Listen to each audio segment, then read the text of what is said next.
Guys, all right, I'm going to be reading to you the first chapter of The Parker Inheritance, which is by Varian Johnson. I will give you a little bit more information about the book, but I'm going to read the first chapter first because I think it does a nice job setting up the scene.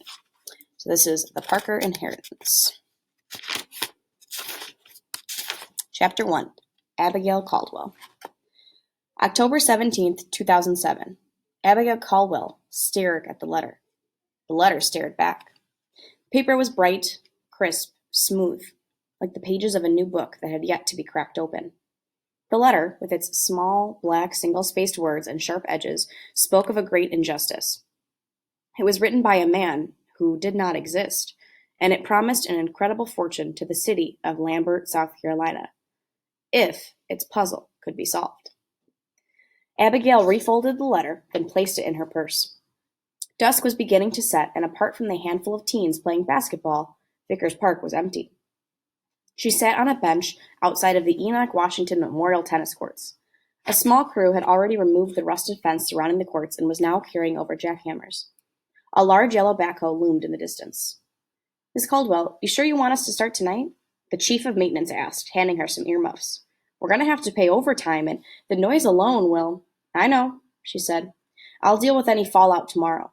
She couldn't risk starting the operation during daylight hours. It would draw too much attention. The chief adjusted his hard hat.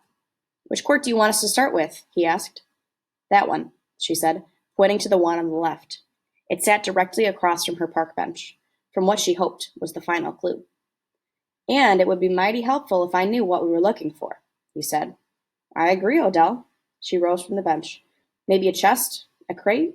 I don't know, but I'm sure we'll recognize it when we see it." Once the lights had been erected, the crew began jackhammering, breaking up the green tennis court into chunks. Then came the backhoe, its engine groaning through the night. Abigail stood nearby, flashlight in hand, watching as the machine scooped out pile after pile of rubble and dirt. With each dump, she reminded herself of all the clues from the letter, the photos. The money had to be here. The chief paused the backhoe after a few hours, then waved over at Abigail. "I'm sorry, Miss Caldwell, but we're not finding anything. How much deeper do you want us to go?" She checked her watch. Time was passing too quickly. It would be dawn soon, and with the sunrise would come a flurry of questions and accusations. "Maybe just a little deeper." She glanced at the bench. "And can you have a few of your guys start jackhammering at the base below there, too?"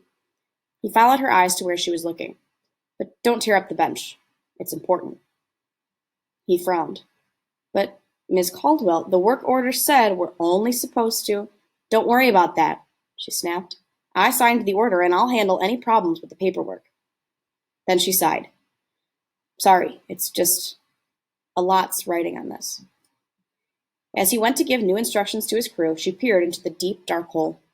Abigail had wagered her reputation, her job, and perhaps her overall career on a hunch. She hadn't even considered that she could be wrong. A newbie from the Lambert Trader showed up around 4 o'clock that morning, followed by more experienced reporters an hour later. And then, as the sun rose over the park's majestic oak trees, a black sedan pulled up in front of the basketball courts. Abigail was a little surprised the mayor had arrived in person. But then again, he was up for re-election next year. It was probably time for him to make his annual trek to the Vista Heights neighborhood. Abigail checked the small hole where the bench had been, then walked back to the larger hole. She didn't know it yet, but it didn't matter what, if anything, she discovered that morning.